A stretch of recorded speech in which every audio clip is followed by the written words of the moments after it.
الحمدللہ رب العالمین والصلاة والسلام علی سید المرسلین اما بعد فاعوذ باللہ من الشیطان الرجیم بسم اللہ الرحمن الرحیم۔ آج میں آپ کو روزے کی افطار کی سنتیں بتاؤں گی۔ جب غروب آفتاب کا یقین ہو جائے افطار کرنے میں دیر نہیں کرنی چاہیے۔ نہ سارن کا انتظار کیجیے نہ اذان کا، فوراً کوئی چیز کھا یا پی لیجیے، مگر کھجور یا پانی سے افطار کرنا سنت مبارکہ ہے۔ فتویٰ رضویہ میں ہے سوال، روزہ افطار کرنا کس چیز سے مسنون سنت ہے؟ اس کا جواب ہے کھجور، اور نہ ہو تو خشک چھوارا اور نہ ہو تو پانی۔ افطار کی دعا، افطار کر لینے کے بعد مثلاً کھجور کھا کر یا تھوڑا سا پانی پی لینے کے بعد سنت پر عمل کی نیت سے نیچے دی ہوئی دعا بھی پڑھیے۔ حضور نبی رحمت اللہ صلی اللہ علیہ وآلہ وسلم وہ وقت افطار یہ دعا پڑھا کرتے تھے، اللہم لک صمت وعلی رزقک افطرت۔ اے اللہ، میں نے تیرے لیے روزہ رکھا اور تیرے ہی عطا کردہ رزق سے افطار کیا۔ فرمان مصطفیٰ صلی اللہ علیہ وآلہ وسلم، اے علی، جب تم رمضان کے مہینے میں روزہ رکھو تو افطار کے بعد یہ دعا ضرور پڑھ لیا کرو، تو تمہارے لیے تمام روزہ داروں کی مثل اجر لکھا جائے گا اور ان کے لیے ثواب میں کمی نہیں کی جائے گی۔ تراویح کی اہمیت اور فضیلت، اس مہینے کی خصوصی عبادت نماز تراویح بھی ہے۔ خود حضور صلی اللہ علیہ وآلہ وسلم نے بھی تراویح پڑھی اور اس سے بہت پسند فرمایا۔ نبی کریم صلی اللہ علیہ وسلم رمضان مبارک میں 20 رکعت تراویح اور وتر پڑھا کرتے تھے۔ ہمیں بھی چاہیے کہ رمضان مبارک میں روزوں کے ساتھ ساتھ نماز تراویح ادا کر کے بے شمار اجر و ثواب کمائیں۔ جو ماہ رمضان میں رات کو قیام نہیں کرتا اسے دن میں اپنے آپ پر رونا چاہیے۔ الحمدللہ خوش نصیب ہوتے ہیں وہ لوگ جو پورا مہینہ پابندی سے اس سنت کو ادا کرتے ہیں اور رحمت الہی کی بارش میں نہاتے ہیں، کیونکہ رمضان میں کہ رات کو قیام یعنی تراویح ادا کرنے کے بے شمار فضائل ہیں۔ صغیرہ گناہ معاف ہو جاتے ہیں۔ ہمارے پیارے آقا صلی اللہ علیہ وآلہ وسلم نے ارشاد فرمایا، جو رمضان میں ایمان کے ساتھ اور طلب ثواب کے لیے قیام کرے تو اس کے گزشتہ گناہ معاف کر دیے جائیں گے۔ تراویح کی پابندی کی برکت سے سارے صغیرہ یعنی چھوٹے گناہ معاف ہو جائیں گے، کیونکہ ایک گناہ کبیرہ یعنی بڑے گناہ توبہ سے اور حقوق العباد حق والے کے معاف کرنے سے معاف ہوتے ہیں۔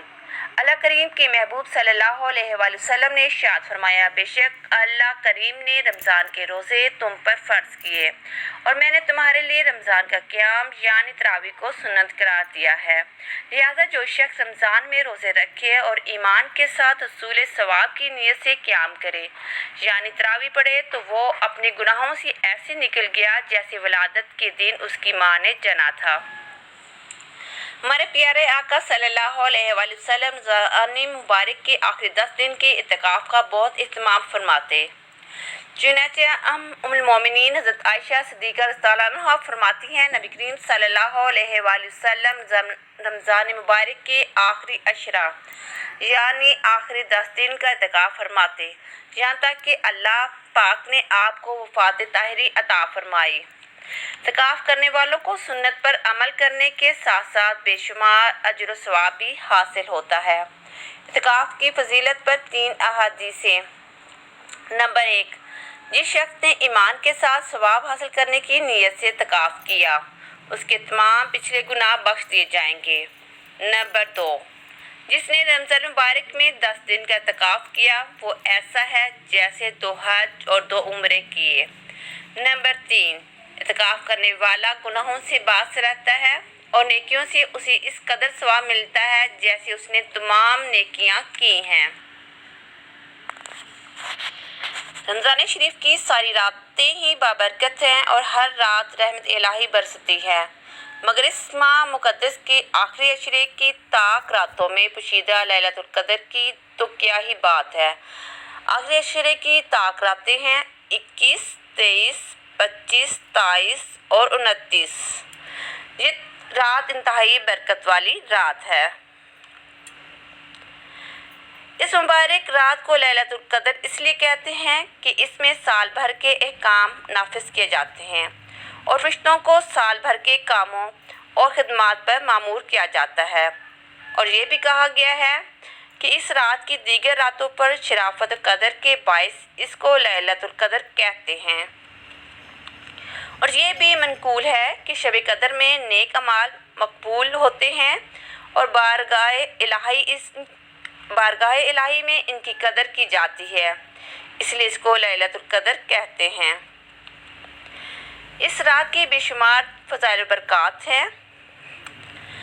حضرت سیدنا ابو ہریرہ رضی اللہ عنہ سے روایت ہے کہ حضور نبی رحمت اللہ صلی اللہ علیہ وآلہ وسلم نے ارشاد فرمایا، جو شب قدر میں ایمان و اخلاص کے ساتھ رات کو عبادت کرے اس کے بسابقہ گناہ بخش دیے جاتے ہیں۔ شب قدر کے نوافل ہو سکے تو اس بابرکت رات کو پانے کے لیے بالخصوص ماہ رمضان کے آخری عشرے کی طاق راتوں کو جاگ کر رب کریم کی عبادت کیجیے، کیونکہ یہ بھلائیوں والی رات ہے، یہ رحمتوں والی رات ہے، یہ دعاؤں کی قبولیت کی رات ہے، یہ بخشش کی رات ہے۔ اسی وجہ سے تو ہمارے پیارے آقا صلی اللہ علیہ وآلہ وسلم اس رات کو پانے کے لیے آخری 10 دنوں میں خوب عبادت کرتے، راتوں کو جاگتے اور اپنے اہل خانہ کو بھی جگایا کرتے۔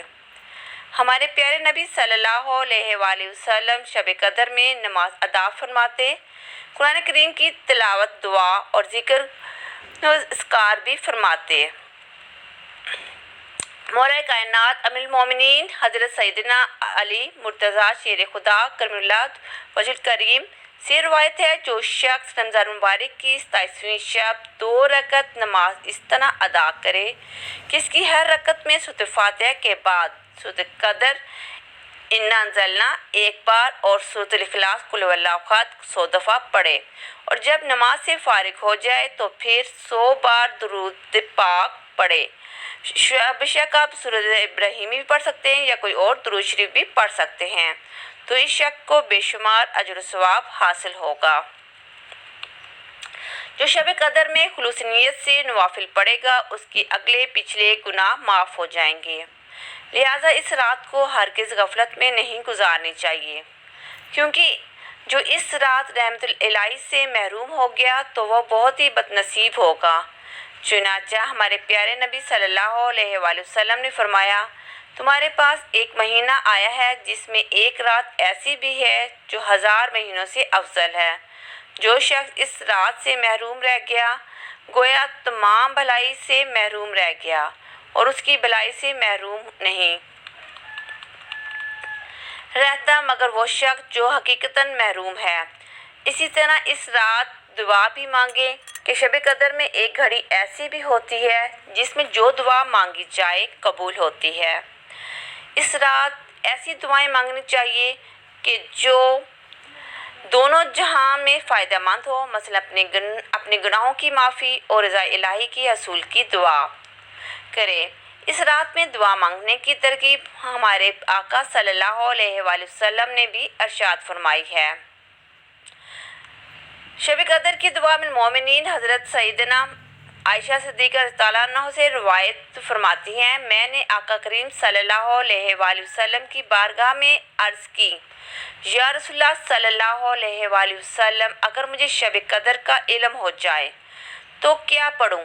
آقا کریم صلی اللہ علیہ وآلہ وسلم نے ارشاد فرمایا، اس طرح دعا مانگو، اللہم انکا عفو کریم تحب العفو فاعف عنی، بے سبب بخش دے نہ پوچھ عمل، نام غفار ہے تیرا یا رب۔ لیلۃ القدر کے دن کی فضیلت اور نوافل یاد رکھیں، جس طرح شب قدر رحمتیں نازل ہونے کا سبب ہے، اسی طرح لیلۃ القدر کا دن بھی عظمتوں اور برکتوں والا ہے، لہٰذا اس دن بھی خوب عبادت کرنی چاہیے۔ چنانچہ حضرت سیدنا امام شافعی رحمۃ اللہ علیہ فرماتے ہیں، میں چاہتا ہوں کہ لوگ لیلۃ القدر کے دن میں بھی رات کی طرح دلچسپی سے عبادت کریں، اور امام شافعی رحمۃ اللہ علیہ فرماتے ہیں لیلۃ القدر کا دن بھی رات کی طرح افضل ہے۔ 27ویں رمضان المبارک دن میں 12 رکعت نماز ادا کرے، اس میں ہر رکعت میں سورۃ فاتحہ الحمدللہ پڑھنے کے بعد آیت الکرسی اور سورۃ القدر انا انزلناہ 1 بار اور سورۃ اخلاص قل هو اللہ احد 7 بار پڑھے۔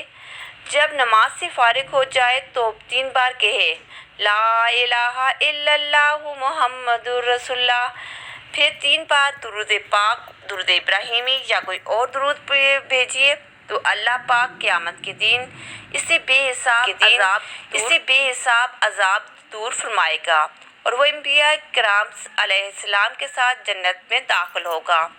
لہٰذا ہمیں چاہیے کہ ماہ رمضان المبارک اور اس کی مخصوص راتوں، بالخصوص رمضان المبارک کی 27ویں شب عبادت کرنے کے ساتھ ساتھ ساری زندگی اللہ کریم کی اطاعت و عبادت میں بسر کریں، تاکہ ہم بروز محشر اللہ کریم کی بارگاہ میں سرخرور ہو کر جہنم کے عذاب سے بچنے میں کامیاب ہو سکیں۔